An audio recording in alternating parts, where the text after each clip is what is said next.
Bonsoir à toutes et à tous. Alors, je suis le docteur Gratien. À côté de moi, Madame Anouk. Donc moi, je suis chirurgien digestif. Madame Anouk est diététicienne. Monsieur Demetz, qui devait être présent avec nous, est pour le moment retardé, mais il sera en visio dans quelques minutes. Pour faciliter les échanges, parce que vous êtes très nombreux ce soir. Euh, Ça fait cacophonie si tout le monde ouvre son micro et tout le monde parle. Alors, l'avantage de Zoom, c'est que vous pouvez poser vos petites questions sur le côté, les taper, et nous, on va les prendre, si possible, une à une. Après, s'il y a des questions qui sont redondantes avec d'autres, eh ben, on fera un tir groupé. Euh, le but, c'est d'échanger, de répondre le plus possible à des questions et d'expliquer certaines règles actuellement sur la chirurgie et la prise en charge de l'obésité, des règles simples, on va dire, mais qui pourront pas être changées. La séance va durer 1 heure et demie, donc nous on va commencer avec des petits topos qui seront, je vous rassure, qui seront courts. C'est juste pour planter le décor et après on répondra au maximum de questions. Donc ça fait une fin de séance à 20h30. Alors je sais qu'il y a des gens qui auront des questions auxquelles on n'aura pas répondu malheureusement parce que le temps est ainsi fait. Bien sûr, s'il y a des questions auxquelles on n'a pas le temps de répondre et que vous les envoyez, on peut éventuellement vous répondre par mail par la suite. Ah ouais, j'ai pas de son. Et on va pouvoir, je pense, débuter. C'est Lille qui commence et après ce sera moi. Est-ce que vous pouvez répondre sur le côté si, en tapant, est-ce que vous nous entendez bien? Est-ce que le son passe bien? A priori, oui. Ok. Eh bien, c'est parti. Donc, bonsoir à tous. Avant de commencer à parler de chirurgie directement, j'aurais aimé recontextualiser en rappelant ce qu'est l'obésité. Donc, l'obésité, c'est une maladie chronique qui est évolutive et qui est définie par un excès de masse grasse ou adiposité abdominale qui peut entraîner des complications médicales. L'indice de masse corporelle, c'est une mesure, un indicateur qui nous permet d'estimer le surpoids et l'obésité. Le calcul de l'indice de masse corporelle, c'est le poids en kilogrammes divisé par la taille en mètres au carré. L'indice de masse corporelle est donc classifié. Il y a 3 classes d'obésité.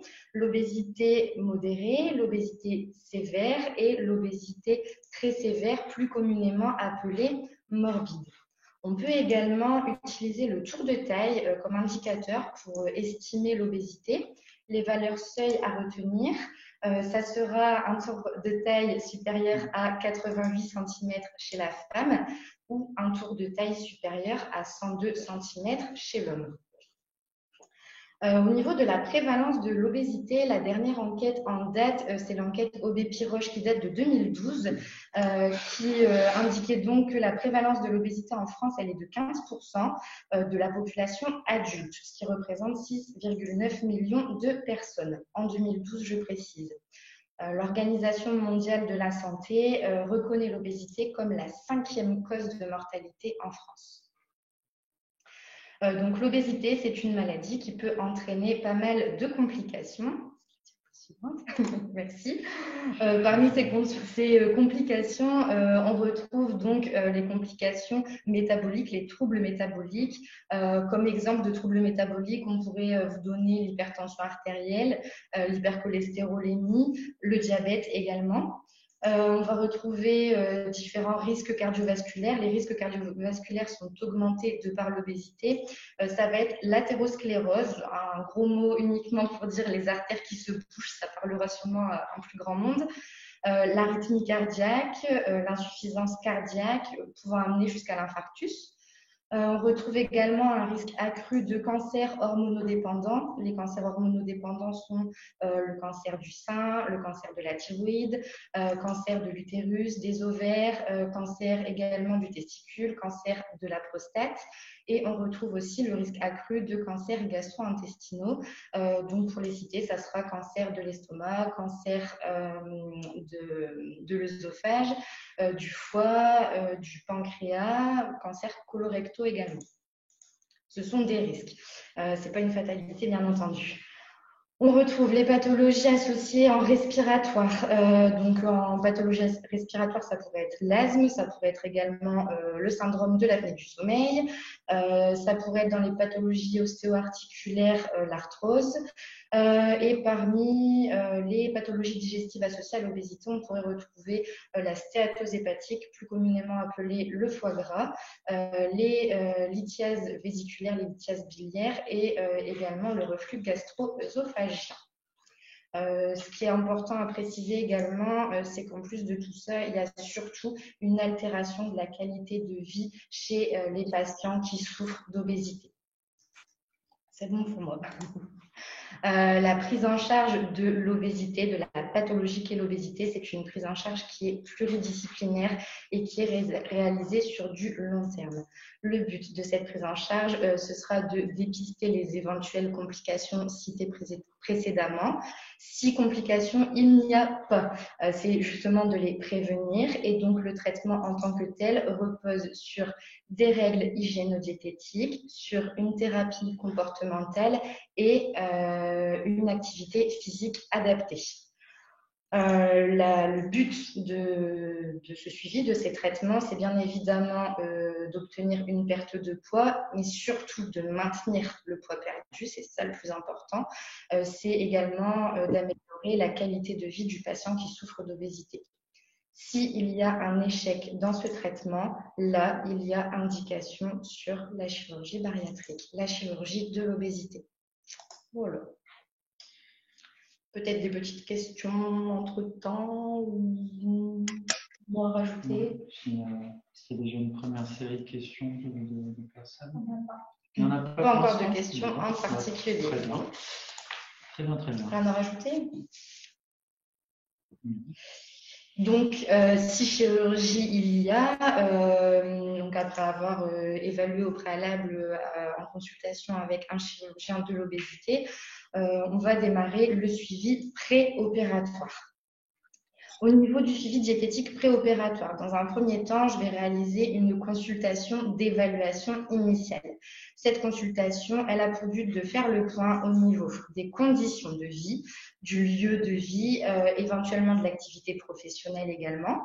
Ensuite, on va faire le point sur les problèmes de santé éventuels et les traitements associés. On va retracer l'histoire du poids depuis l'enfance, l'adolescence jusqu'à aujourd'hui. On va parler des habitudes alimentaires, bien évidemment, que ce soit en termes de quantité, en termes de qualité, en termes de rythme alimentaire.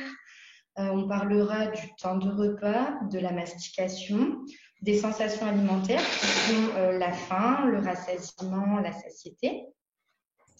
On abordera les connaissances ou les croyances sur l'alimentation.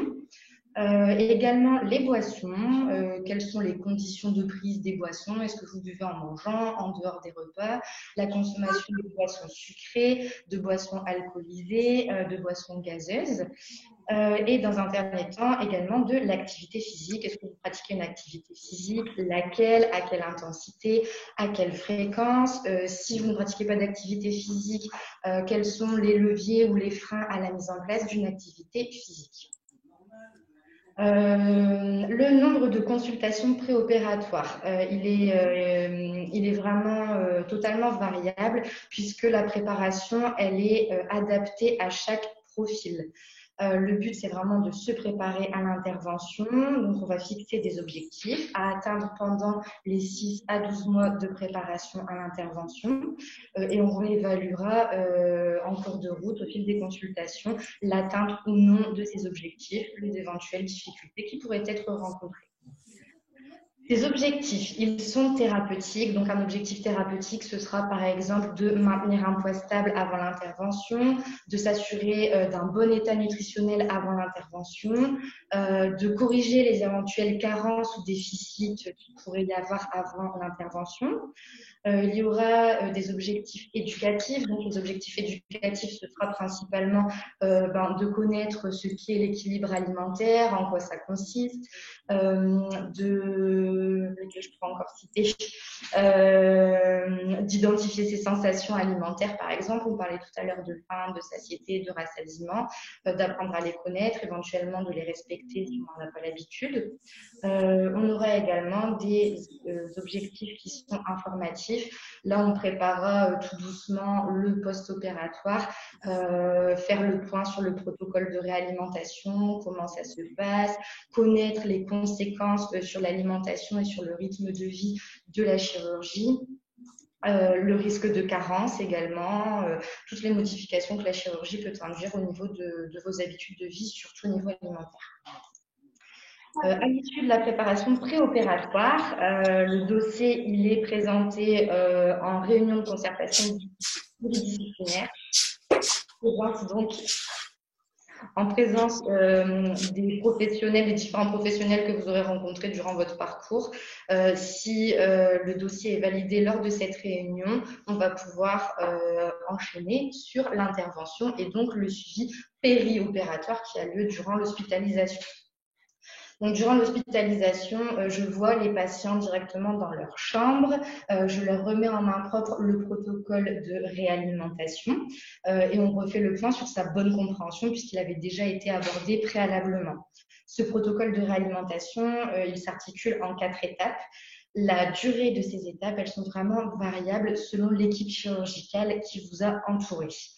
La première étape, ce sera l'hydratation. La seconde étape, ça sera la reprise d'une alimentation en texture liquide ou mixée. La troisième étape, ce sera l'alimentation en texture hachée. Et la quatrième et dernière étape, ça sera l'alimentation en transition de la texture hachée vers la texture entière. Le but de l'intervention, il est de réduire le volume de l'estomac, donc de provoquer un rassasiement précoce chez les patients opérés. Le volume alimentaire qui permet ce rassasiement, il est estimé entre 150 et 200 grammes. Néanmoins, c'est très très important de retenir que la prise des 3 repas principaux, le petit déjeuner, le repas du midi, le repas du soir, ne suffit pas à couvrir les besoins en nutriments indispensables. Pour cette raison, il est primordial de fractionner son alimentation en intégrant des collations. Donc, on est sur généralement un rythme de 3 prises alimentaires, les 3 repas principaux, plus 3 collations, ce qui fait un total de 6 prises alimentaires par jour. Le patient, qu'il ressente la faim ou non les premiers mois post-opératoires, il doit malgré tout prendre ses collations. Le but, c'est pas de satisfaire une sensation de faim, c'est vraiment de couvrir des besoins indispensables, d'éviter des carences, d'éviter une dénutrition. Ce rythme-là, on le maintient au moins 6 mois. Ce qui est très, très important à retenir également, c'est que les premiers mois post-opératoires, les boissons gazeuses sont vraiment interdites au risque de dilater la poche gastrique, l'estomac. Et les boissons doivent être prises à distance des repas. On arrête de boire une demi-heure avant de manger et on recommence à boire une demi-heure après avoir terminé le repas. La dernière notion très très importante, c'est la mastication. J'insiste énormément dessus. Il faut avoir une bonne mastication, par conséquent un bon état dentaire, manger en prenant 2 petites bouchées, avoir un temps de repas supérieur à un minimum de 20 minutes, idéalement 30 à 40 minutes de temps de repas. Il m'entend pas non plus. Le but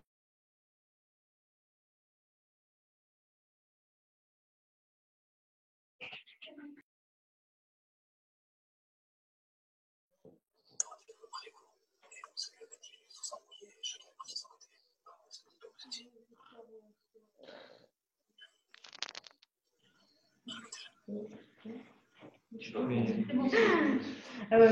je reprends pour le suivi diététique post-opératoire. La première consultation post-opératoire, elle a lieu à 1 mois.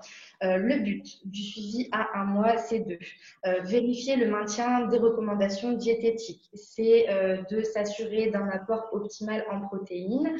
C'est de vérifier le maintien d'une bonne hydratation. C'est de vérifier également le fractionnement, qu'il soit toujours effectif. De faire le point sur l'identification des sensations alimentaires. On va discuter également du changement de rythme. Généralement, pendant le premier mois, vous reprenez le travail. Antioxydants qu'à chaque fois. Ouais. Elle dit c'est séduisant sur le papier, tout ce qu'il disait tout, mais c'est pas avéré.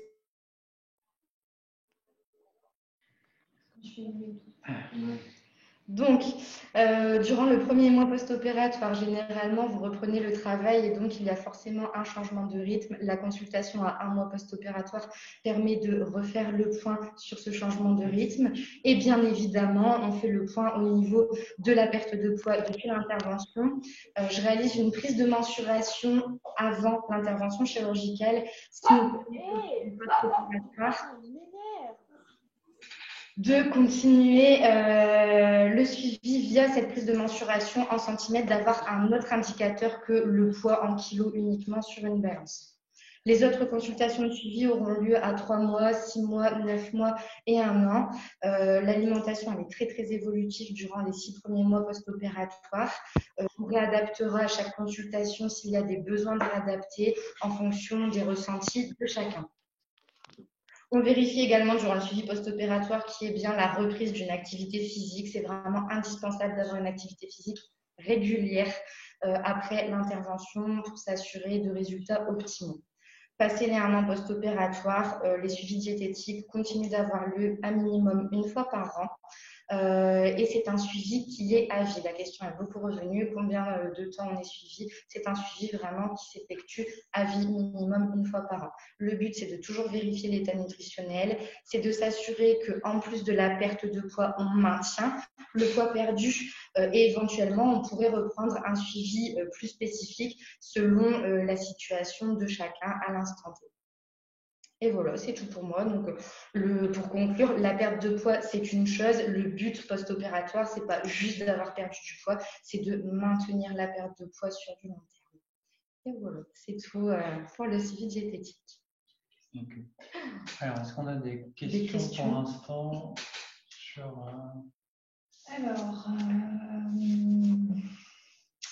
Alors, ça sera plutôt pour votre partie, c'est comment savoir si nous sommes éligibles à ce genre de suivi ou à une chirurgie. Eh bien, on va y venir. Et ensuite, on me demande s'il y a un âge butoir. Oui, donc, on va en parler. Il y a effectivement un âge butoir et il y a des règles pour la chirurgie. On va y en parler juste maintenant. Et c'est tout pour l'instant. Et les patients sont-ils rigoureux dans leur suivi à long terme? Les patients sont-ils rigoureux? Non. Non, les patients ne sont pas rigoureux dans leur suivi à terme. Alors, on n'est pas là pour faire de la police ou autre. Donc, la chirurgie dans le traitement de l'obésité, c'est quelques règles simples, mais c'est des règles qui sont très difficiles à admettre pour les gens qui sont obèses parce que tout le monde a envie de se faire opérer, tout le monde est demandeur, tout le monde a envie de maigrir.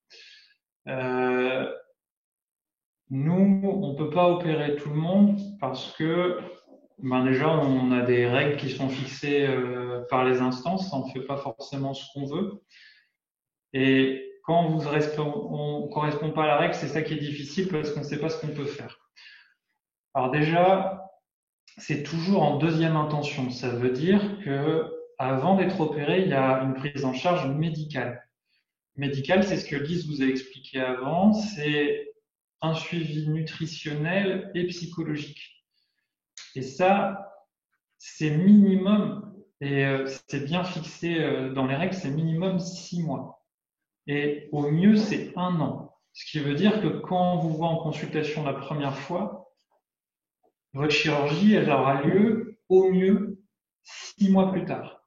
Et c'est vraiment chez des gens qui sont bien préparés. Il faut avoir un IMC, un indice de masse corporelle, qui est soit supérieur à 40 ou supérieur à 35 avec des problèmes de santé. Alors les problèmes de santé, Lise vous en a parlé tout à l'heure, c'est tous les problèmes cardio-respiratoires, les problèmes articulaires, les problèmes de pathologies qui peuvent être améliorées par l'amaigrissement. Et les chiffres de 35 et 40, c'est pas nous, ici à la clinique de Saint-Omer, qui disons c'est 35 et 40. Ce sont des chiffres qui sont fixés au niveau national. C'est l'État qui décide que c'est 35 et 40. C'est pas, et ça repose sur des études médicales. Alors, s'il y a des débats, hein, forcément en médecine, il y a toujours des débats, même aujourd'hui sur d'autres sujets, il y a des débats. Et sur les valeurs, on n'est pas forcément d'accord en tant que chirurgien sur les chiffres qui sont retenus, mais ce sont les valeurs retenues actuellement et pour le moment, elles sont pas près de changer, en tout cas pas dans les années à venir.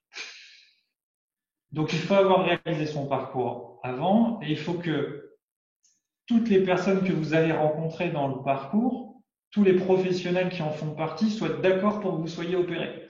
Ça veut dire que c'est pas le chirurgien qui décide tout seul. Il y a une réunion qu'on appelle une réunion multidisciplinaire et c'est vraiment si le diététicien, la diététicienne, le psychologue, la psychologue sont d'accord, s'il n'y a pas de problème à vous endormir, parce que si l'anesthésiste il dit c'est trop dangereux de vous endormir, eh ben, on ne peut pas vous opérer. Il ne faut pas qu'il y ait de problème sur votre estomac avant qu'on vous opère, donc c'est pour ça que la fibroscopie elle est indispensable avant. Il faut que votre cœur n'ait pas de problème, vos poumons n'aient pas de problème pour vous opérer en toute sécurité. Et si on n'a pas tous ces critères, on ne pourra pas le faire. Et ça, c'est pas forcément nous qui le décidons. Donc les comorbidités, j'en ai déjà parlé, c'est les problèmes qui peuvent être améliorés par la perte de poids. Donc, vous avez le diabète, vous avez l'hypertension, l'apnée du sommeil, l'arthrose, il y en a d'autres, mais c'est pour vous donner une idée de ce que c'est. Le parcours, j'insiste dessus, c'est un suivi de 6 mois au minimum. Suivi, ça ne veut pas dire je vois une fois la diététicienne, je vois une fois le psychologue, j'ai été suivi. Suivi, c'est du long terme. C'est pas du one shot. C'est vraiment, on est vu une première fois pour faire un petit bilan, déjà vous présenter l'un à l'autre. Après, il y a un travail qui va être mis en place. Il va falloir changer éventuellement certaines choses, changer certaines habitudes. Pourquoi changer certaines habitudes? Parce que quand on vous opère derrière, votre estomac n'est plus le même, il a été modifié, on l'a opéré, et ce sera plus comme avant. Et il faut déjà accepter cet état. Donc psychologiquement, il faut l'accepter et puis il faut être capable d'y faire face d'un point de vue nutritionnel. Donc il faut savoir ce qu'on doit faire. Ça s'apprend pas du jour au lendemain.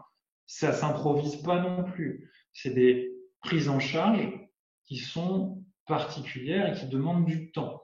Et ce temps, certaines personnes vont vite et certaines personnes vont lentement. Donc c'est pour ça que c'est de 6 mois à 1 an. Ça va vraiment dépendre de comment les personnes comment les personnes le vivent et comment elles sont prêtes à s'adapter. S'il y a des gens qui n'ont pas envie de s'adapter, on peut ne pas avoir envie, mais on ne pourra pas vous opérer s'il n'y a pas de changement par rapport à certaines choses qu'on vous a demandé de faire. Nous, on est obligé de s'assurer que certains critères sont remplis pour vous opérer en toute sécurité. Il y a une évaluation donc endocrinologique pour vérifier qu'il n'y ait pas de problèmes hormonaux qui expliquent une obésité. L'évaluation endoscopique, c'est ce que je vous disais tout à l'heure, il faut vérifier l'estomac avant d'y toucher. Et l'évaluation, il y a une faute d'orthographe, cardio-pulmonaire, c'est pour vous endormir en toute sécurité. Quelles interventions? En France, pour l'instant, il y a 3 interventions autorisées. Il y a l'anneau, la sleeve, le bypass. On choisit en fonction des patients au cas par cas. Et bonjour. Et on choisit l'intervention en concertation, en consultation. Alors, il y a des gens qui arrivent avec des idées préconçues, arrêtées, qui veulent absolument une intervention particulière. Ce ne sera pas forcément celle-là qui sera la mieux pour eux. Alors, on ne fait pas de chirurgie que les gens veulent pas, mais il y a des fois, il va falloir qu'on discute en consultation, cas par cas, en fonction de ce que vous voulez faire et de ce qu'on peut faire. Il y a Monsieur Demet qui est arrivé, donc on va le laisser s'installer. On va continuer la présentation.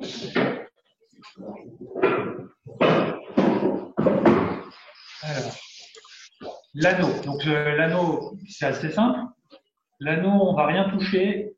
On va juste mettre un anneau autour de l'estomac, ça va le resserrer, ça va empêcher les gens de manger. C'est une intervention qu'on dit restrictive, ça veut dire qu'on empêche les gens de manger autant qu'avant. Ça a des avantages, ça a des inconvénients. Toute chirurgie a des avantages et des inconvénients. Là, j'ai pas tout mis, mais c'est pour être assez simple parce que on n'a pas envie d'être hyper exhaustif aujourd'hui. Le but, c'est qu'on pose des questions. Et après, s'il y a des questions vraiment techniques précises, on vous reverra en consultation de visu. Et là, on prendra le temps nécessaire à répondre à ces questions. L'anneau, c'est réversible. Ça veut dire que quand on l'enlève, c'est comme avant. C'est pas une intervention compliquée, c'est simple à faire et c'est peu risqué pour les gens. C'est l'intervention la moins risquée des trois. C'est aussi l'intervention qui marche le moins bien en termes d'efficacité sur la perte de poids. C'est une intervention où il y a des problèmes à distance. En chirurgie, il peut y avoir des problèmes des années après une intervention. Ça peut se révéler 10, 15 ans, 20 ans, 30 ans plus tard. Il y a des gens qu'on opère d'obésité à l'âge de 20 ans, 18 ans. Quand on a 18 ans, qu'on peut vivre jusqu'à 80 ans, ça veut dire que vous allez vivre avec votre chirurgie pendant 68 ans. Il peut y avoir des problèmes même 60 ans plus tard. Donc, c'est pas parce qu'on a été opéré il y a 60 ans qu'on n'aura pas de problème. Et ça, c'est important de bien le comprendre. La sleeve, c'est une intervention qui est un peu plus compliquée, qui consiste à enlever, alors selon les gens, vous verrez des chiffres différents, mais c'est environ 2/3 de l'estomac. C'est la majeure partie de l'estomac, c'est la partie qui est grisée sur l'écran. Et on laisse que la partie sur le côté, le petit tube en place. Donc on réduit vraiment de manière importante le volume de l'estomac. Cette intervention, elle a des avantages et des inconvénients. Alors, un avantage, c'est qu'on perd beaucoup de poids. À long terme, 30, 40 ans plus tard, il y a peu de problèmes, mais il peut y en avoir. Sur des jeunes femmes qui n'ont pas encore eu d'enfants, c'est mieux pour une grossesse à venir parce qu'il y a moins de carences, moins de problèmes liés à la grossesse. Les inconvénients, c'est les problèmes à court terme parce que c'est une intervention qui peut se compliquer à court terme. On ne peut pas revenir en arrière, c'est irréversible. Une fois que la sleeve est faite, c'est fait. On ne pourra pas faire repousser l'estomac. Il y a, avec cette intervention, des risques de reflux gastrique, donc c'est des remontées d'acide au niveau de l'œsophage. Ces remontées, elles peuvent être très gênantes, très invalidantes, et même des fois, on peut être amené à réopérer les gens pour faire une autre chirurgie, et même on peut transformer la sleeve en bypass pour régler ce problème. Ça peut aller jusque-là. En plus, pourquoi on insiste sur le suivi? Parce que le reflux à long terme, le reflux important, ça peut entraîner des modifications au niveau de l'œsophage, et ces modifications, si on ne les surveille pas, des fois, ça peut même aller sur des pathologies beaucoup plus graves qu'il va falloir anticiper, et donc c'est pour ça qu'il faut être suivi. On ne peut pas vous lâcher dans la nature après une sleeve. Normalement, une fois qu'elle est faite, il faut vous voir au moins une fois par an. D'ailleurs, alors ça vaut ce que ça vaut, après les gens ils font ce qu'ils veulent, mais quand on opère quelqu'un, on leur fait signer un papier en leur disant voilà, vous vous engagez à vous faire suivre à vie. c'est pas forcément par le chirurgien qui va vous opérer, parce que si vous déménagez, vous changez de région, votre chirurgien il va pas forcément vous suivre si vous déménagez dans le sud et que vous avez été opéré dans le nord. Mais si vous bougez, il va falloir trouver un autre chirurgien pour vous suivre, parce que il faut qu'une fois par an, théoriquement, vous soyez vu pour régler les problèmes de vitaminiques, pour régler les problèmes liés à la chirurgie. Et il peut y en avoir, et c'est pas quelque chose d'anodin. Ça peut être dangereux.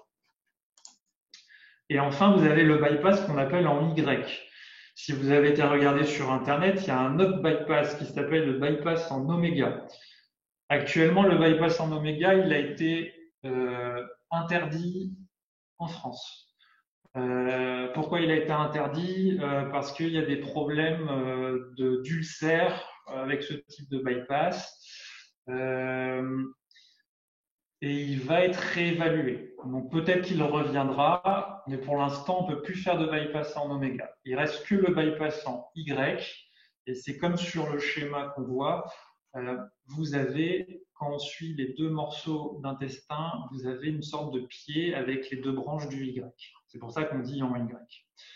Ça, c'est une intervention qui est à la fois restrictive, on diminue le volume que vous pouvez manger, et malabsorptive. Ça veut dire que on va entraîner des défauts d'absorption de ce que vous mangez. Ça veut dire que si vous mangez quelque chose, vous allez prendre moins de sucre, moins de gras, mais moins de vitamines, moins de fibres. Enfin, vous allez prendre moins de tout. Il y a moins de choses qui va être absorbées et qui va être transmise à votre sang. C'est quelque chose qui est voulu. Donc, ça peut entraîner des carences. Et c'est pour ça qu'il faut surveiller à long terme, parce qu'il peut y avoir des carences en vitamines qui peuvent être dangereuses. Et si jamais vous avez ce type d'intervention et qu'un jour vous êtes malade, que vous allez aux urgences, que vous avez des nausées, des vomissements, par exemple, il faut dire absolument que vous avez été opéré. C'est très important parce que ça va changer la prise en charge. Pareil, avantages, inconvénients. Les avantages, c'est qu'il n'y a pas beaucoup de problèmes à l'instant T, mais il peut y en avoir. À distance, il peut y en avoir. C'est pour ça qu'il faut être surveillé. La perte de poids, elle est assez importante avec un bypass. Elle peut être très importante. Il n'y a pas de problème de reflux. Et après un bypass, on peut revenir en arrière. C'est-à-dire qu'on peut remettre les choses comme elles étaient avant. C'est compliqué à faire, mais c'est faisable. C'est pas comme la sleeve. On peut démonter un bypass. Sur un bypass, on le déconseille aux femmes qui sont jeunes et qui veulent des enfants parce que c'est pas interdit, mais c'est plus risqué d'avoir une grossesse quand on a eu un bypass. Pourquoi c'est plus risqué? Parce qu'on absorbe moins les vitamines. Donc pour le fœtus en développement, ça peut être compliqué. On peut faire des occlusions à cause de la grossesse et le bypass. Et opérer une femme enceinte d'une occlusion, c'est compliqué et c'est à risque pour le bébé et la femme enceinte. Donc, c'est pour ça que quand il y a un désir de grossesse, on essaye d'éviter le bypass, même si ce n'est pas interdit. Il y a aussi les phénomènes de carence, dont on en parlait, et on a le problème qui est assez spécifique du bypass, qui s'appelle le dumping syndrome. Ça, c'est quand on mange trop vite. Il y a beaucoup de sucre qui arrive d'un coup et derrière, vous avez une sécrétion d'insuline et vous faites des malaises. C'est pour ça qu'on fragmente l'alimentation et c'est pour ça qu'il y a des petits repas et qu'on alterne boisson et alimentation. Donc, c'est vraiment quelque chose qui n'est pas anodin. En fait, aucune chirurgie n'est anodine.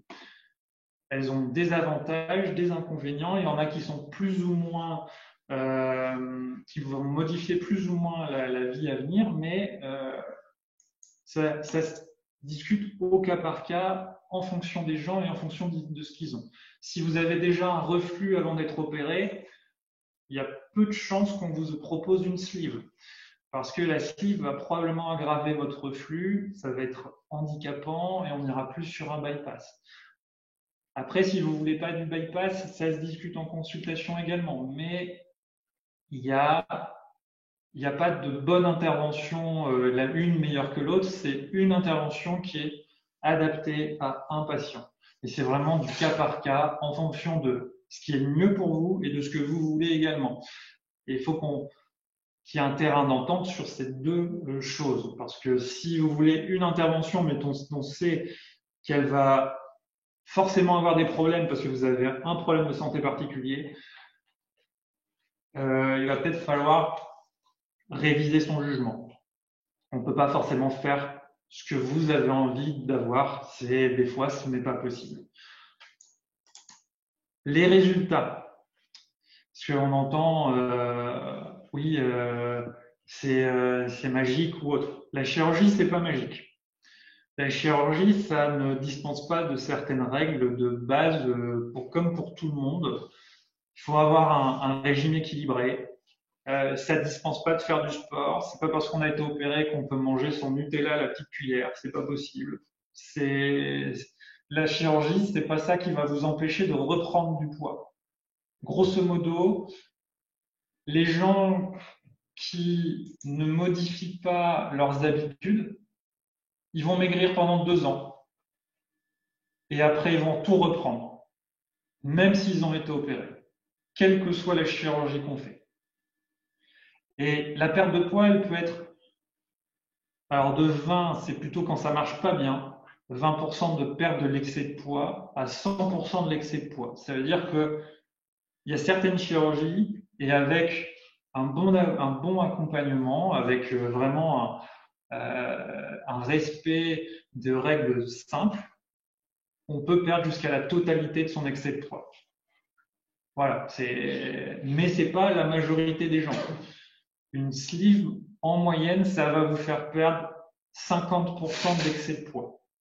En moyenne. Un bypass, 70% en moyenne. Vous voyez, c'est pas 100%. Et il y a des gens qui arriveront à 100%, il y a des gens qui n'arriveront pas à 100%. Personne ne peut vous dire vous allez tout perdre d'un coup.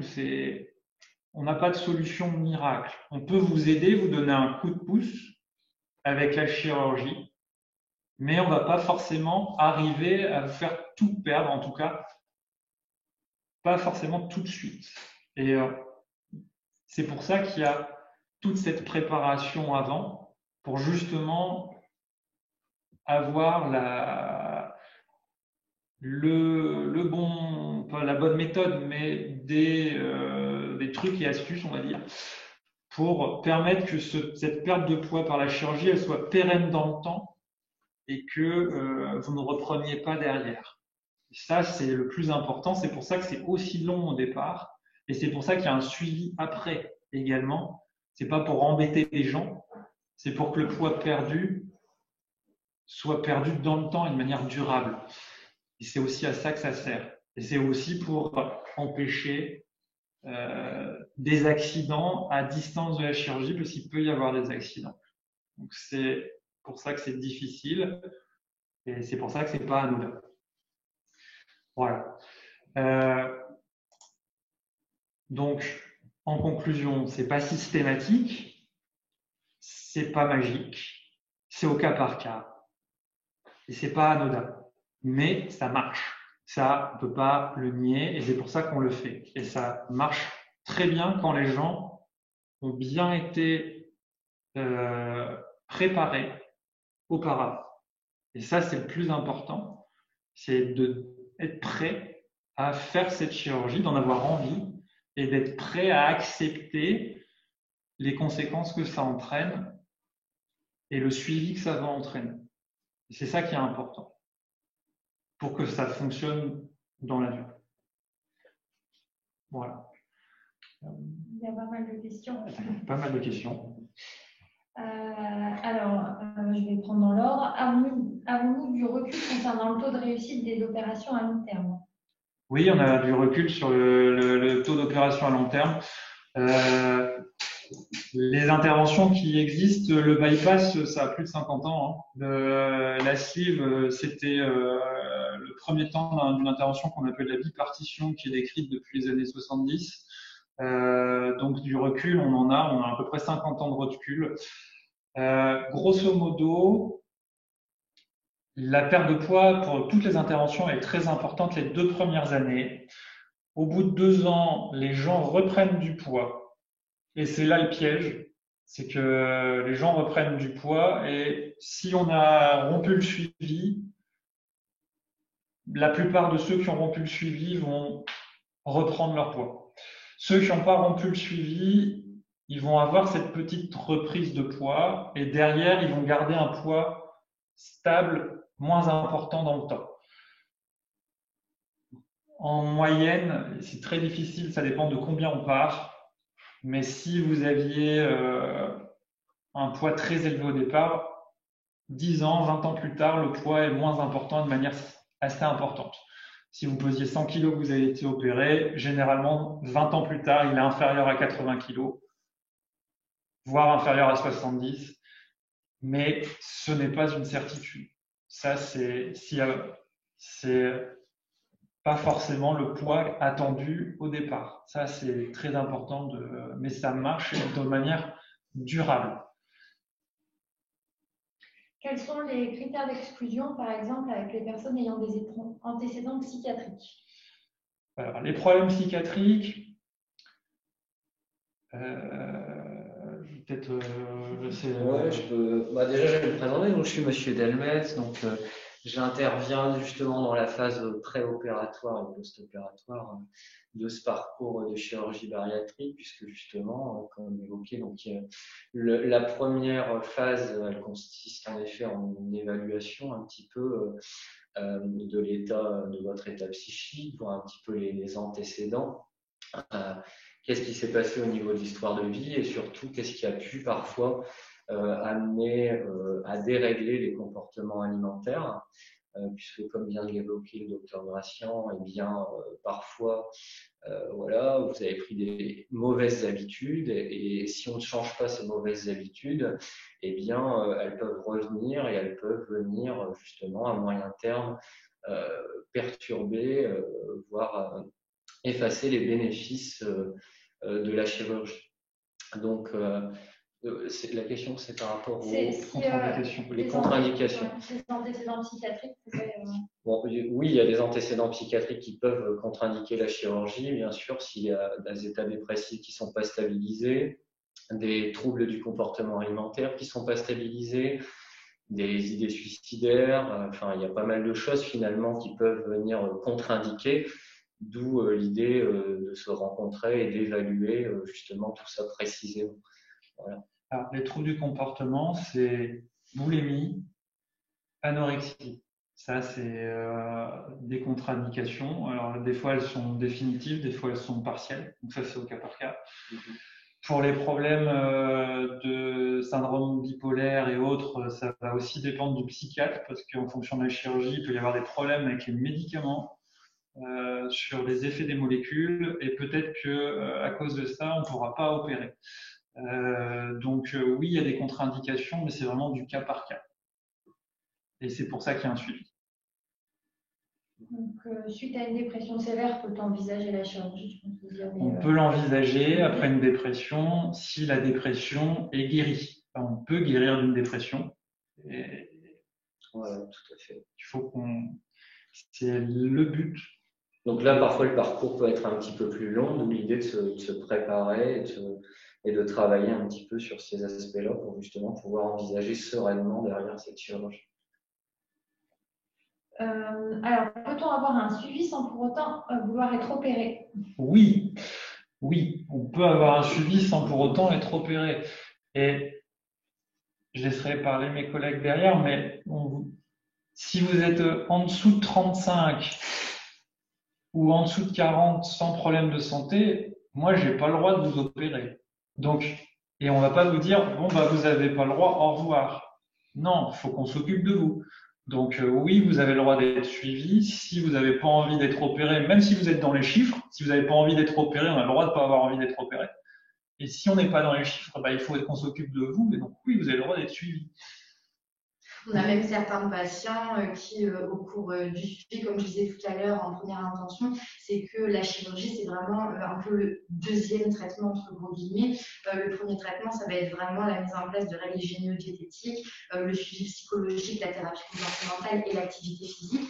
Et donc, parfois, certains patients commencent tous ces suivis, toutes ces mises en place pour préparer l'intervention et se rendent compte qu'ils ne sont pas du tout en échec, que ça fonctionne et que leur qualité de vie s'améliore, leurs problèmes de santé s'améliorent, voire se résolvent quand c'est possible, qu'ils perdent du poids et donc finissent par nous dire au bout de 6-12 mois de suivi, bon, en fait, il y a peut-être plus d'indication à la chirurgie et oui, effectivement, c'est pas une formalité. C'est pas parce qu'on a commencé le parcours qu'on est obligé de terminer par une chirurgie. Si on peut faire autrement, évidemment, c'est mieux. Une opération est-elle envisageable malgré une hypothyroïdie d'Hashimoto? Oui, ça s'envisage. Après, dans l'évaluation, il y a l'avis de l'endocrinologue. Si on a eu une hypothyroïdie, normalement, on a un suivi endocrinologique. Normalement, il est de 1 fois par an et votre endocrinologue est tout à fait est indispensable au parcours. Et c'est lui qui dira s'il est OK d'un point de vue endocrinologique pour qu'on vous opère. Il faut que les problèmes thyroïdiens soient stables. Mais oui, c'est faisable. Alors, je ne sais pas si c'est correctement orthographié. Pratiquez-vous la Nissen Sleeve? Non.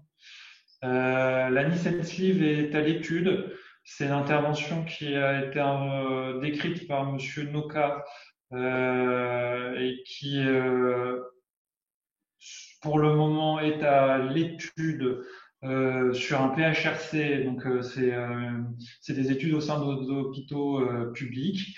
Le PHRC vient de débuter. On n'a pas encore les résultats à long terme de la technique. Elle semble prometteuse vis-à-vis du reflux, mais pour le moment, hors PHRC, on n'a pas le droit de pratiquer l'intervention puisqu'elle ne fait pas partie des 3 interventions autorisées par la sécurité sociale.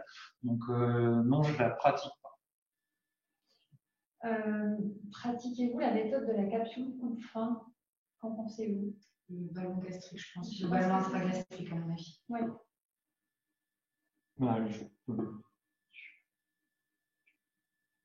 Alors, nous avons un praticien qui pose des ballons. C'est à discuter au cas par cas parce que même le ballon peut entraîner des problèmes. Il faut qu'on vous les explique avant. Ça marche. Pas forcément autant que les gens le souhaitent. Ça marche moins bien que la chirurgie. Ça coûte cher et c'est pas remboursé. Ça, il faut le savoir. La sécurité sociale estime que le service rendu n'est pas suffisamment important, donc c'est entièrement à la charge du patient. Mais ça marche, ça peut permettre à certaines personnes qui ne sont pas dans les clous de la chirurgie d'avoir quelque chose de plus efficace que le traitement médical seul. Ce que j'en pense, c'est qu'à un moment donné, ça a été très à la mode, qu'aujourd'hui, ça l'est un peu moins parce qu'il y a eu des problèmes. Mais il y a vraiment, chez certains patients, un bénéfice. Donc, c'est pas quelque chose qui est à mettre de côté, c'est quelque chose qui se discute au cas par cas. En tout cas, c'est mon opinion. Si vous avez une opinion différente. Non. Au sujet des chirurgies, ces interventions nécessitent-elles une rééducation post-opératoire? Non. Enfin, ça dépend ce qu'on entend par rééducation. Il y a une rééducation alimentaire. Ça, oui. Si c'est une rééducation pour marcher ou autre, non. Globalement, dans certains endroits, les interventions sont faites en ambulatoire. C'est-à-dire qu'on rentre et on sort le soir, dans certains endroits, bien sûr. Donc, il n'y a pas de rééducation motrice, mais il y a une rééducation à l'alimentation. Quelles sont les complications à long terme avec le bypass? Alors, les complications à long terme du bypass, il y en a beaucoup. Les plus fréquentes, c'est la dénutrition, les carences en vitamines. C'est surtout quand le suivi a été rompu. il peut y avoir des dumping syndromes, mais normalement, s'il y a le suivi et qu'on respecte les consignes qui ont été expliquées pendant le séjour et avant, c'est pas censé perdurer. Et il peut y avoir ce qu'on appelle des hernies internes. Quand on fait un bypass, on modifie l'anatomie de base et ça peut entraîner des phénomènes d'occlusion. Et plus le bypass évolue dans le temps, plus le phénomène peut se révéler. Donc, ça peut, enfin voilà, c'est ça les principales complications, mais il y en a d'autres. Mais grosso modo, c'est ça les principales complications. Le dumping n'existe pas avec la sleeve, point d'interrogation. Il peut exister avec la sleeve. Il peut exister avec la sleeve, mais il est beaucoup moins fréquent qu'avec une sleeve.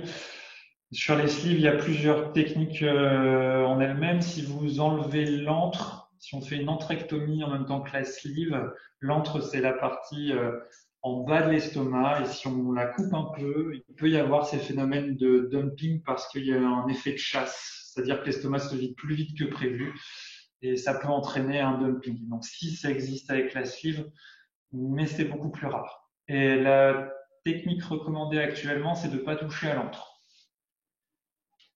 Est-il possible de se faire opérer une deuxième fois à cause d'un échec?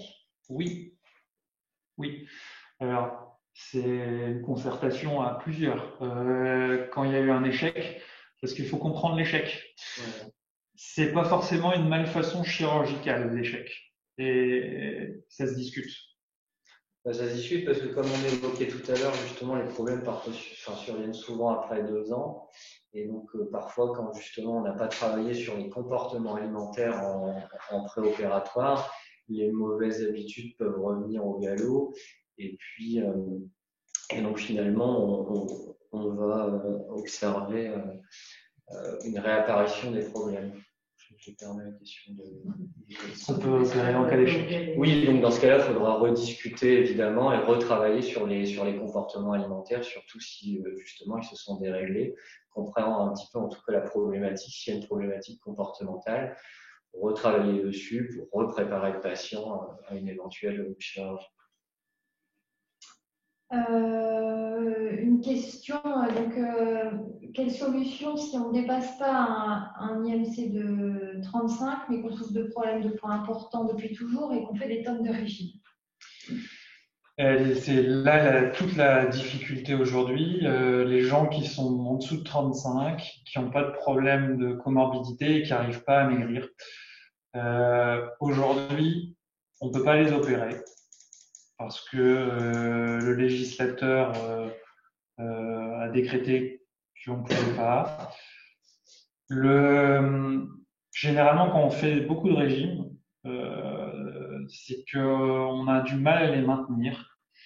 Et pourquoi on a du mal à les maintenir? C'est parce que il y a un effet restrictif qu'il faut endiguer.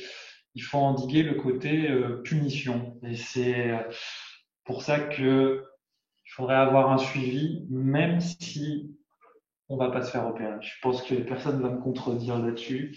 Non, tout à fait. Et pareil, mais là, il s'agit de travailler sur l'historique des régimes, comment ça s'est passé, qu'est-ce que ça a impliqué, quelles sont les conséquences justement des régimes sur la manière de s'alimenter aujourd'hui, les aliments qui ont été exclus durant ces périodes, sur lesquels on peut avoir justement aujourd'hui des risques de compulsion, parce que quand on fait des régimes, bien souvent, il y a des aliments qui sont autorisés, des aliments qui sont interdits. C'est ce qu'on appelle la restriction cognitive en psychologie. Et donc, on essaye de travailler un petit peu là-dessus pour assouplir les règles qui sont devenues rigides et qui peuvent être source de compulsion. Après ces interventions et du fait de la perte de poids, conseillez-vous l'abdominoplastie? Alors, quand on perd énormément de poids, il peut y avoir un tablier cutané qui descend, qui est esthétiquement pas forcément bien vécu. qui peut être gênant parce que quand vous avez de la peau qui descend jusqu'au genou pour marcher ou autre, ça peut être embêtant.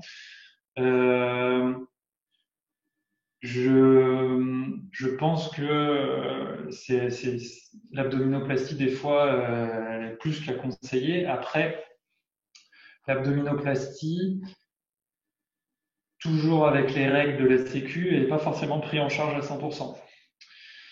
Donc, il faut aussi prendre ça en considération.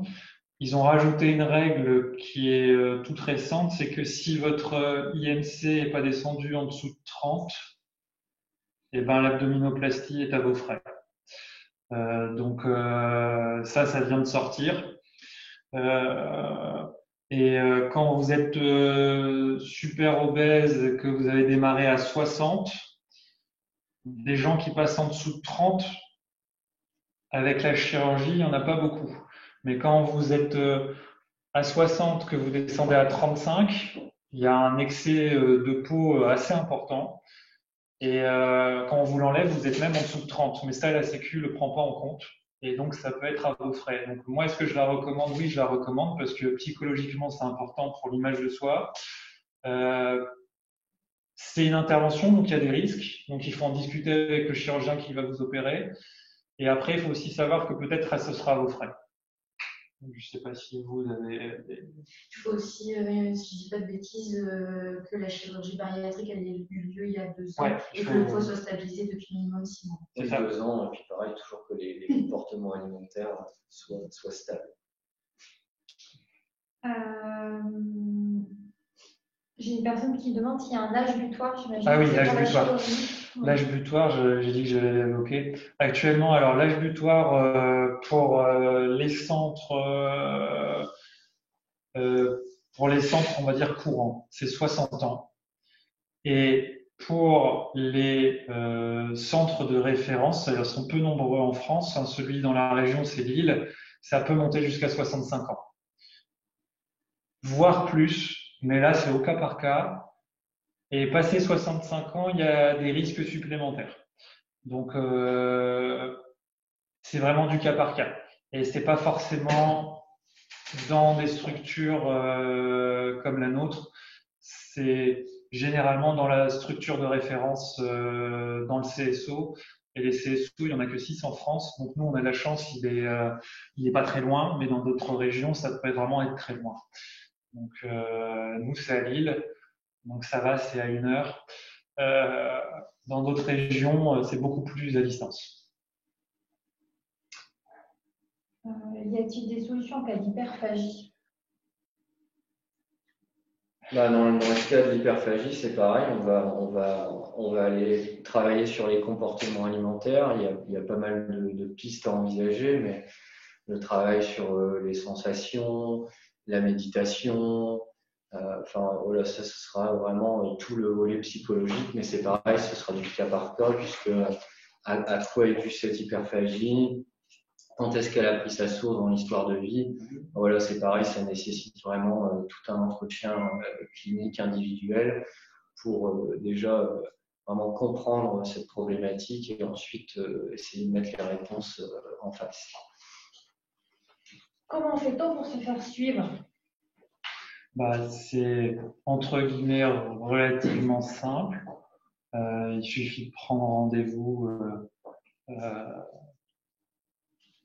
avec l'un de nous et après on va pas, pour le moment, on est en phase d'organisation de notre suivi au sein de l'établissement.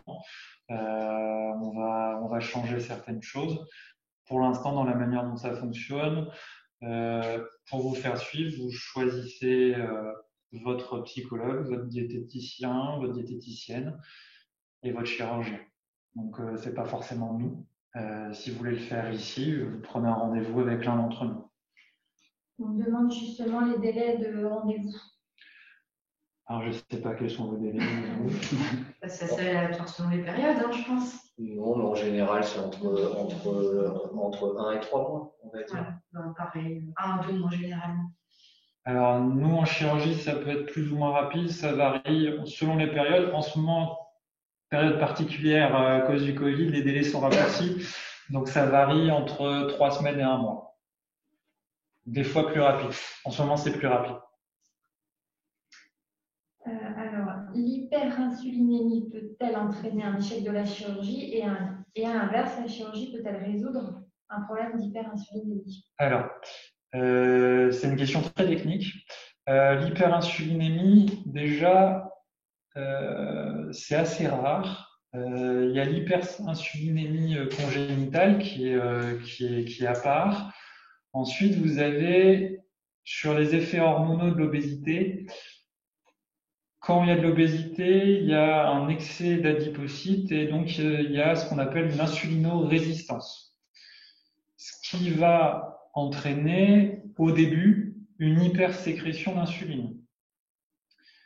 Pour l'insuline, son but, c'est de maintenir la glycémie à 1 gramme par litre au niveau de votre sang. Et ça doit rester absolument stable. Ça veut dire que le sucre, une fois qu'il est dans votre sang, il doit aller dans les zones de stockage. Les zones de stockage, c'est le foie, la graisse. Et pour stocker, le foie, il fabrique ce qu'on appelle du glycogène et la graisse, elle fabrique du gras, donc des adipocytes. Et donc, en fait, au début, il y a une hypersécrétion d'insuline pour éliminer cet excédent de sucre. Et après, au bout d'un moment, ce qui fabrique l'insuline, le pancréas, ça s'épuise. Et c'est là où le diabète commence. Donc, en fait, l'insuline, c'est pas la cause, c'est une conséquence. Et la chirurgie, est-ce qu'elle va améliorer l'hyperinsulinémie? Oui, parce qu'en fait, elle va améliorer le diabète ou empêcher qu'un diabète se développe. Et est-ce que l'hyperinsulinémie va entraîner un échec de la chirurgie? En fait, elle n'entraîne pas un échec en proprement parler. L'insuline va créer du gras, mais c'est parce qu'il y a trop de sucre. Et s'il y a trop de sucre, c'est qu'il y a une trop grosse consommation d'aliments à index glycémique élevé. Et c'est là-dessus qu'il faut travailler.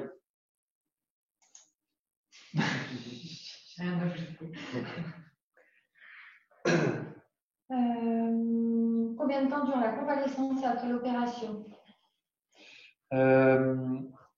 L'hospitalisation est rapide. Ça varie autour de 3 jours. Alors, ça peut être de 1 journée à 3 jours. Par contre, la convalescence en tant que telle, l'arrêt de travail, on va dire, c'est 1 mois. Et puis, il faut s'adapter au régime post-opératoire.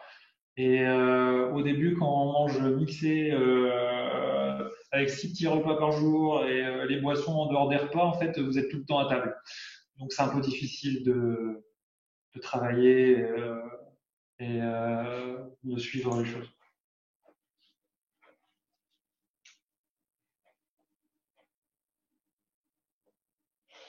Alors, on me demande quel est le coût et prise en charge à quelle hauteur. J'ai demandé une précision parce que je ne sais pas si on parle de la chirurgie esthétique.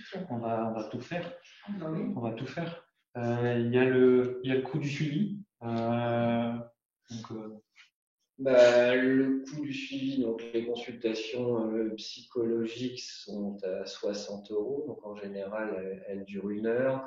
Globalement, pour le processus d'évaluation, il y a à peu près 3 consultations. Maintenant, une fois que l'évaluation est réalisée, parfois, on constate que justement, il y a besoin de travailler sur les comportements alimentaires. Donc là, ça peut demander justement plus de consultations pour justement vous préparer à la chirurgie. Et donc après, éventuellement des consultations, pas éventuellement, il y a des consultations post-opératoires également qui sont avec la même tarification.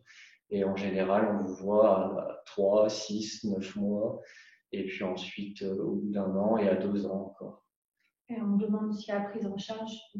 Au niveau de la prise en charge, actuellement, les consultations psychologues ne sont pas remboursées par la sécurité sociale, éventuellement par votre mutuelle. Donc là, c'est pareil, c'est au cas par cas. Pour la diététique, c'est exactement pareil. Donc, la consultation initiale, elle dure facilement 1h30 à un tarif de 40 € et les consultations de suivi sont à un tarif de 30 €. Idem, il n'y a pas de prise en charge par la sécurité sociale, ce qu'on regrette fortement, mais c'est comme ça, c'est pas nous qui décidons. Certaines mutuelles remboursent les consultations, donc on délivre des notes d'honoraires en fait aux consultations aux besoins. Et le nombre, eh ben, comme indiqué, il est variable. Donc, c'est sûr qu'il y a toujours un minimum de 3 consultations préopératoires, plus selon la problématique, et les consultations post-opératoires à 1 mois, 3 mois, 6 mois, 9 mois, 1 an, puis minimum 1 fois par an. Alors, pour la chirurgie, les consultations, nous, avec mon associé, sur la consultation de suivi, il n'y a pas de dépassement d'honoraires. C'est à 30 € la consultation de suivi, c'est remboursé par la sécurité sociale. La première consultation, moi je fais pas de dépassement sur la première consultation. La première consultation c'est 50 €, c'est remboursé 100% par la sécurité sociale. Mon associé des fois fait un dépassement de 10 € sur la première consultation, donc ça fait 60 €. Les 10 € de dépassement sont remboursés par les mutuelles si vous en avez une. Concernant la chirurgie, moi et mon associé avons signé ce qu'on appelle l'OPTAM, ce qui est un contrat avec la sécurité sociale où on limite nos dépassements d'honoraires et les patients sont mieux remboursés et les mutuelles remboursent mieux les patients dont les chirurgiens ont signé l'OPTAM. Le tarif de dépassement s'il y a est c'est normalement pas plus de 50% du prix de l'acte pour qu'il y ait un remboursement total par vos mutuelles. Voilà, donc 50% du prix de l'acte, ça varie en fonction de l'acte qui est fait. Donc ça varie, on va dire, de 250 € à 300 € maximum en cas de dépassement qui n'est pas systématique. Et s'il y a, il est remboursé normalement 100% par l'ensemble des mutuelles. Donc, s'il y a quelque chose à retenir, si vous voulez être pris en charge de votre obésité, déjà revoyez vos mutuelles, parce que des fois, pour que quelques euros de plus par mois, vous n'allez rien payer. Et ça peut valoir le coup de regarder vos mutuelles, parce que les frais médicaux occasionnés par l'obésité sont importants. Et déjà, des fois, juste augmenter sa mutuelle de quelques euros, ça peut vous faire des économies très importantes sur la fin. Donc voilà, il n'y a pas forcément de dépassements chirurgicaux. Après, l'ensemble du parcours, malheureusement, n'est pas encore repris à 100% par la sécurité sociale parce que en France actuellement, il y a des problèmes de financement, tout simplement. Alors pour l'instant, j'ai plus de questions. Je ne sais pas si vous voulez en reprendre quelques-unes. Alors, il y en avait une qu'on n'a pas abordée parmi toutes les questions. C'était sur les hormones, sur un problème des contraceptions et de la prise de poids sur les contraceptions hormonales. Alors, c'est a priori, je dis bien a priori, mais il y a quand même pas mal d'études. Il n'y a pas d'augmentation du poids avec la contraception. Alors, je vais peut-être prendre des foudres, mais j'ai encore revu ce matin une thèse de médecine de 2017, une thèse qui a été faite à Lille sur justement ce sujet-là. Et ils ont refait les calculs et il n'y a pas de différence entre des gens qui prennent pas la pilule et des gens qui la prennent sur la prise de poids. Les prises de poids sont à peu près parallèles avec l'évolution en âge. Donc, il n'y aurait pas de lien de cause à effet entre la pilule et la prise de poids. Après, il y a certains traitements qui font prendre du poids. Ce sont généralement les traitements pour les problèmes psychiatriques. Donc, il y a certains traitements qui font prendre du poids et Si on peut opérer les gens, ce sera justement au cas par cas avec le suivi psychologique et psychiatrique. Pour l'instant, j'ai plus de questions. Appel aux questions. Oui.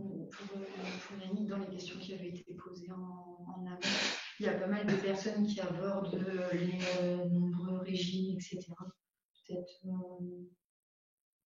Oui, les régimes, c'est sûr que en général, au plus vous avez fait de régime, finalement, au plus le poids laisse parfois cesser d'augmenter au fil des années et à dérégler justement les comportements alimentaires, les sensations alimentaires.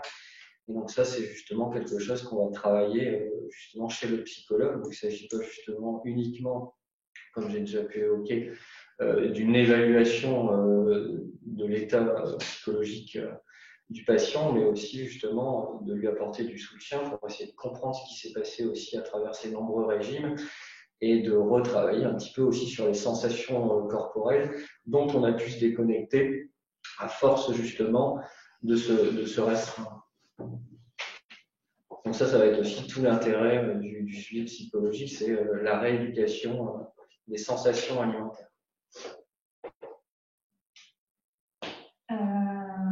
On me demande des astuces pour remédier aux envies de sucrer. Et bien déjà arrêter de lutter, je pense, dans un premier temps. Par exemple, après les astuces comme ça à la volée, c'est assez compliqué. Je préfère vraiment. Ça, c'est vraiment des choses qui se discutent vraiment au cas par cas. J'ai une question sur les anti-inflammatoires, pardon. C'est une alternative qui sont contre-indiquées avec la chirurgie, au cas où leur usage serait nécessaire pour XORL. Alors, est-ce qu'ils sont contre-indiqués? On demande si une alternative aux anti-inflammatoires qui sont contre-indiqués avec la chirurgie. Alors, il n'y a pas vraiment forcément de contre-indication absolue.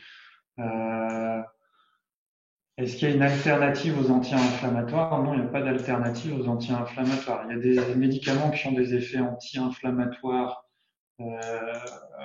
à des doses différentes, mais il n'y a pas d'alternative à la classe des anti-inflammatoires. C'est une classe particulière, donc non, ils n'ont pas d'alternative.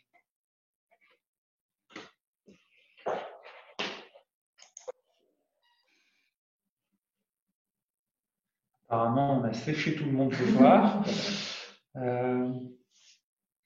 a-t-il... Celle-ci, c'est une qu'on a reçue. Je ne sais pas si vous avez eu le temps de la voir.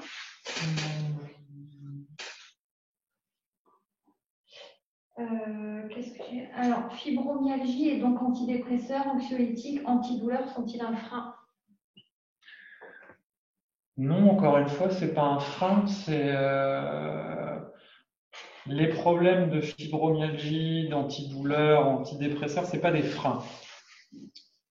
Enfin, des freins.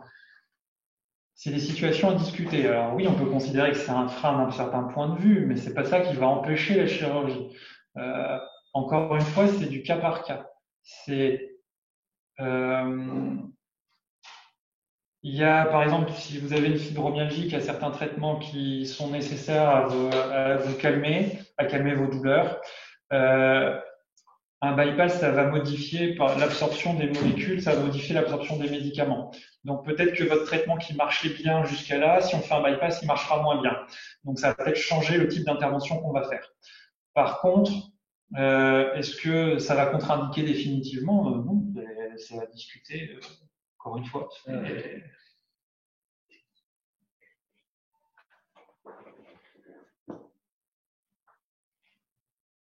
Alors, on va revenir à la question.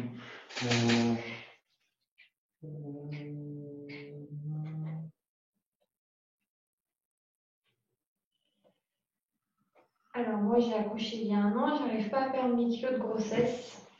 Je prends la pilule qui me fait grossir.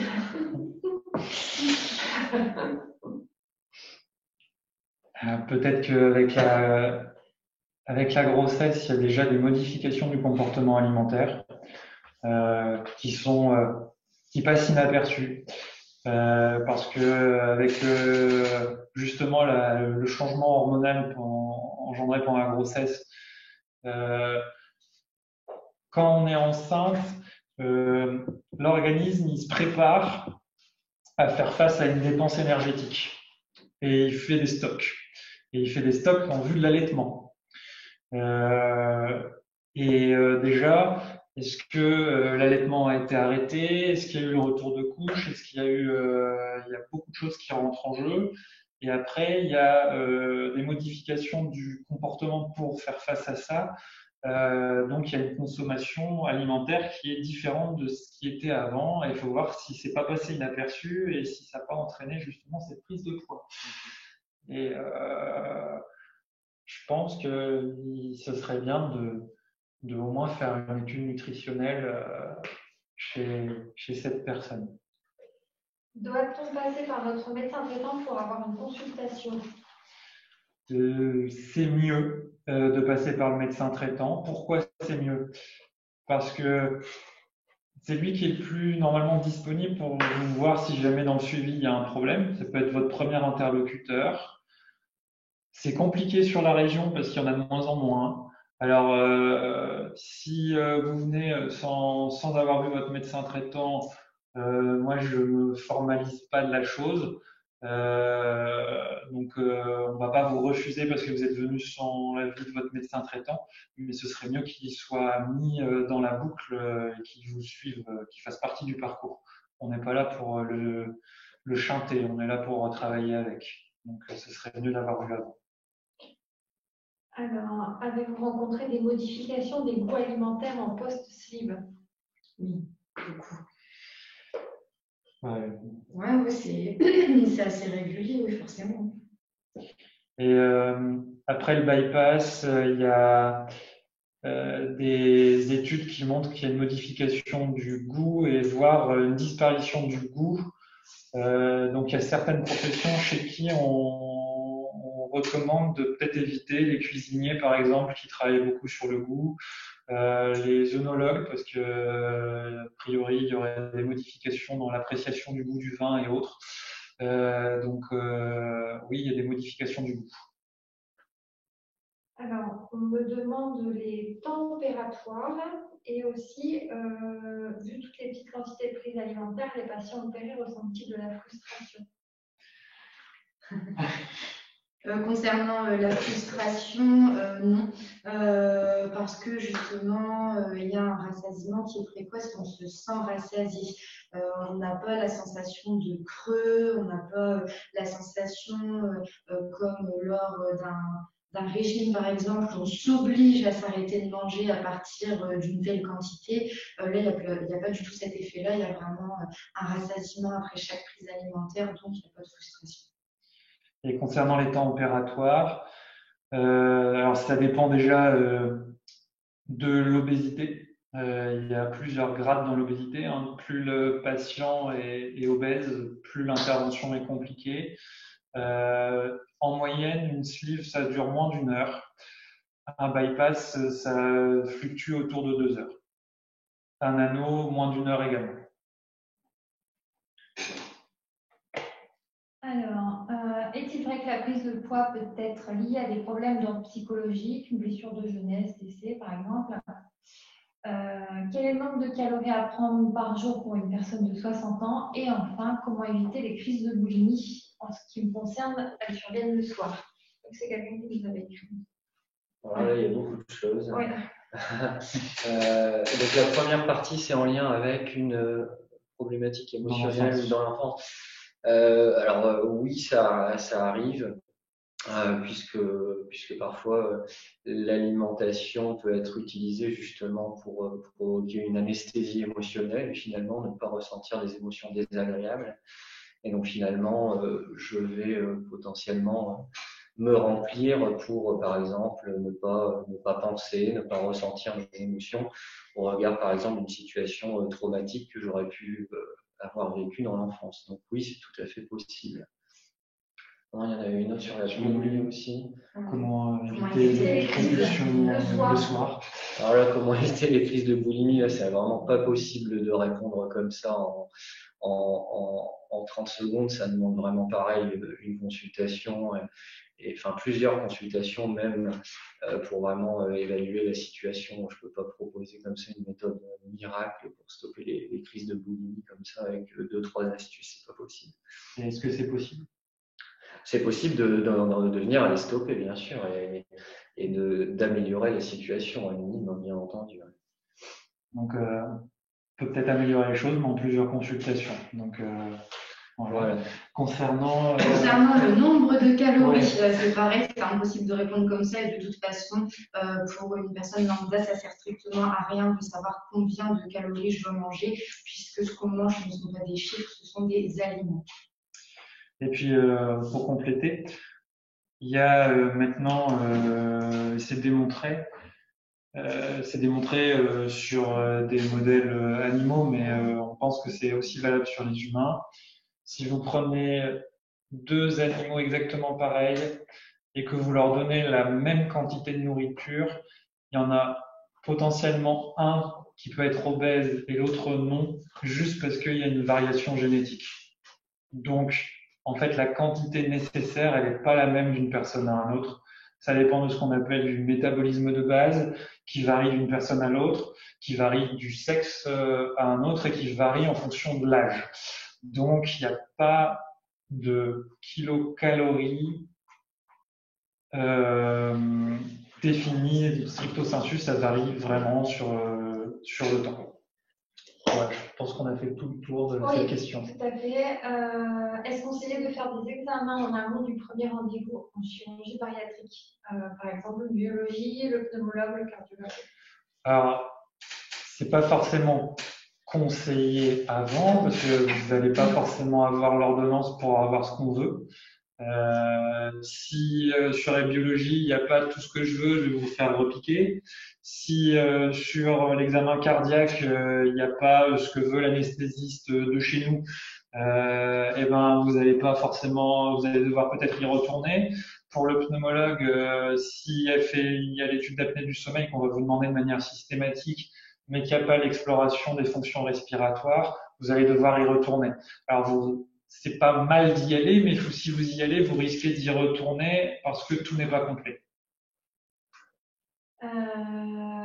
Peut-on boire des boissons gazeuses et alcoolisées si on se fait opérer? Alors pour le gazeux, vous avez répondu. Gazeux, c'est non. Gazeux, c'est non. Et moi, je suis plus drastique que Lise, c'est à vie. C'est non à vie.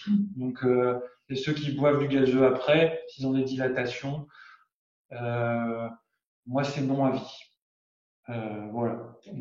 Et pour les boissons alcoolisées, il n'y a pas de contre-indication absolue, mais vous avez un trouble de la réabsorption de l'alcool sur le bypass qui fait que vous pouvez avoir les sensations d'ébriété qui apparaissent plus tôt. Et donc, un passage, une alcoolémie plus rapide avec une dose d'alcool moindre qu'avant. Et pour la sleeve, a priori, il n'y a pas de problème de réabsorption d'alcool. Alors, pour l'instant, je n'ai plus de questions.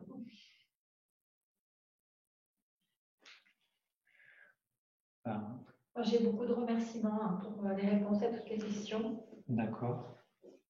Est-ce qu'on a des gens qui ont des remarques parce qu'il y a quelque chose qu'on n'a pas abordé? Alors, il y a une personne qui me dit au niveau hormonal et cas personnel, ayant une pilule contraceptive, je perdais du poids facilement. Maintenant que je n'en ai plus depuis mi-septembre, la perte de poids est beaucoup plus lente et les troubles alimentaires reviennent. Avez-vous une explication? Sur le fait que l'absence de pilule génère une... Elle perdait du poids plus facilement. Sous pilule. Ouais. Il y a des pilules, ça dépend du type de pilule. Je ne sais pas quelle était la pilule qui était prise, mais il y a des pilules qui peuvent entraîner justement un effet... Optilova. Alors, Optilova, c'est du microprogestatif et avec des oestrogènes. Donc, c'est une forme mixte.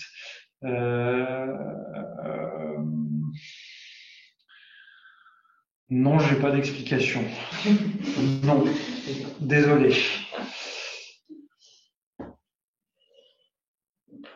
plus de questions.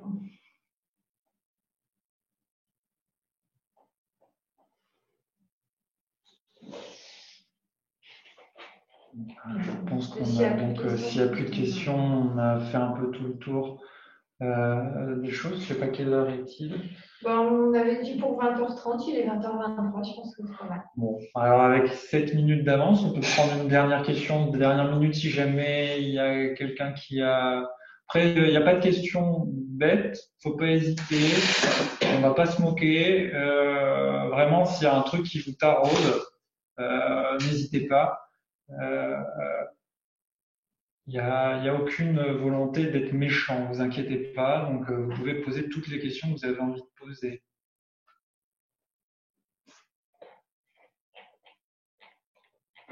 Non. Bon. Ben, je vous souhaite à toutes et à tous une excellente soirée. Et merci d'être venus aussi nombreux ce soir. Et si jamais vous souhaitez avoir des informations complémentaires, nous, on sera ravis de vous voir en consultation.